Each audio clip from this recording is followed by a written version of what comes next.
None of my printers are safe. None of my printers are safe. She's always got to get on all of them.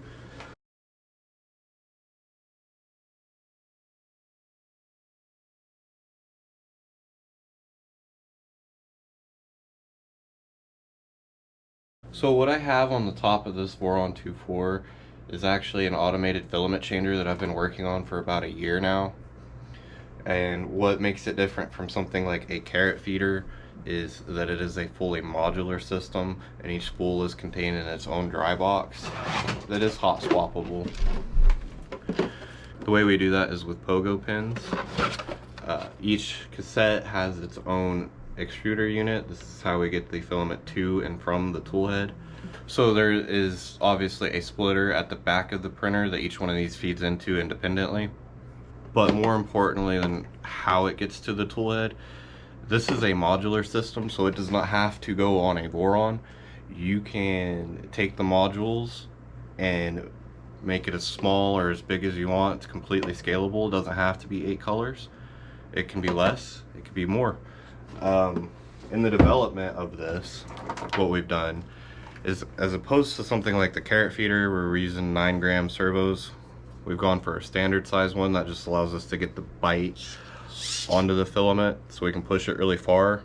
If you had something like a print farm application, not only is your filament always in a dry box enclosure, this extruder can actually push the filament through 50 foot of Bowden tube. That's as far as we've gone. I could go a lot further to the tool head, and when it disengages, it's low drag enough that even a NEMA 1436 motor, like would be on most tool heads nowadays, is capable of pulling the filament through that and full coasting.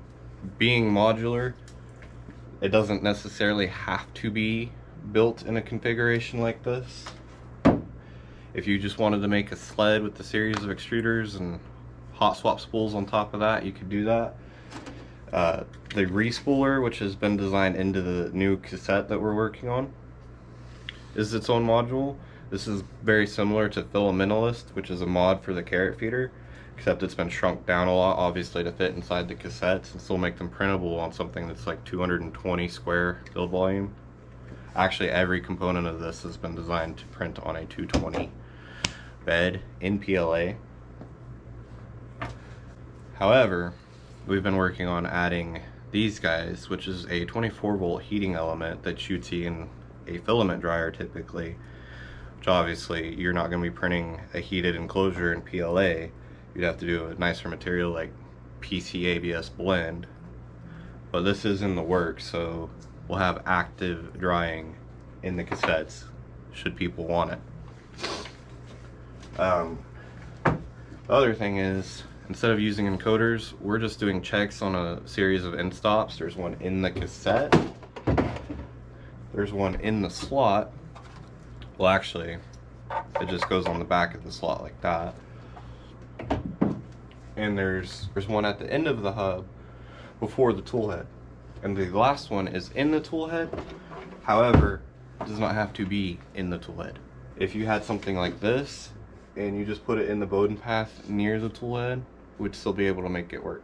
The initial plan was to make this work without a filament cutter. The observant of you will notice that this Voron has one on it, and unfortunately we had to learn the hard way that these Revo hot ends just have a really poor pull-out game, and getting a consistent tip out of this is darn near impossible. So to just move forward, we went ahead and threw a filament cutter on this. The initial testing was all done on an Ender 3 Mark 8 hot end, and that worked very well consistently. So far, torture testing, it's done 500 color changes without any hiccups, which I know in the grand scheme of things is not a lot, but it takes a long time to do this kind of stuff, especially with a whole new system and just being a 2-person team.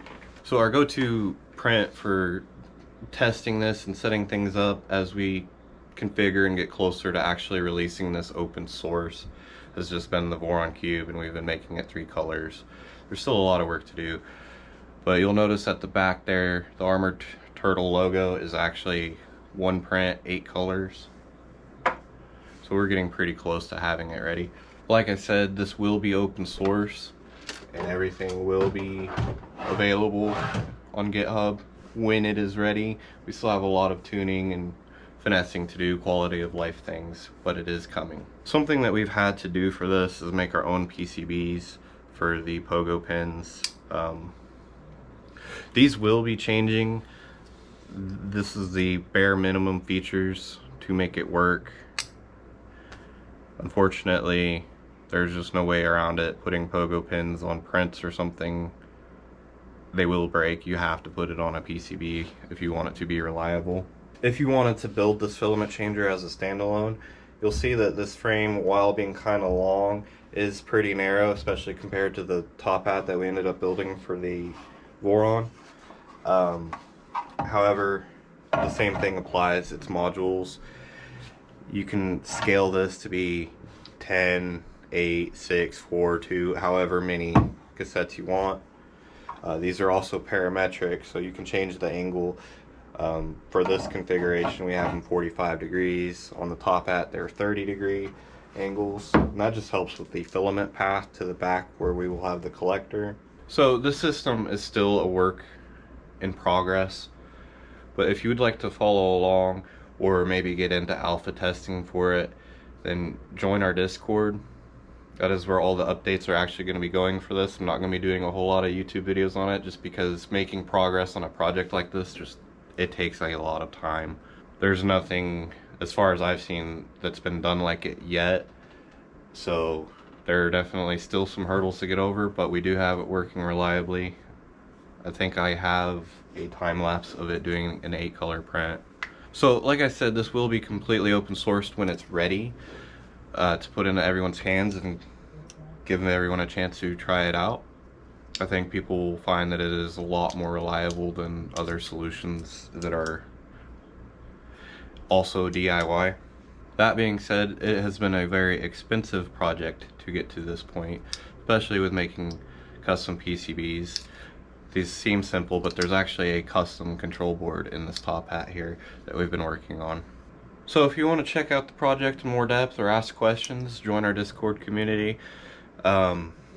And if you want to support the project, there's this Buymeacoffee that I have, or reach out to me in the Discord. It's a very expensive project to develop something like this. Not that anyone should feel obligated. Everything is going to be free for everyone, as is the nature of the community. Thank you for checking it out. I look forward to seeing how far we can take this.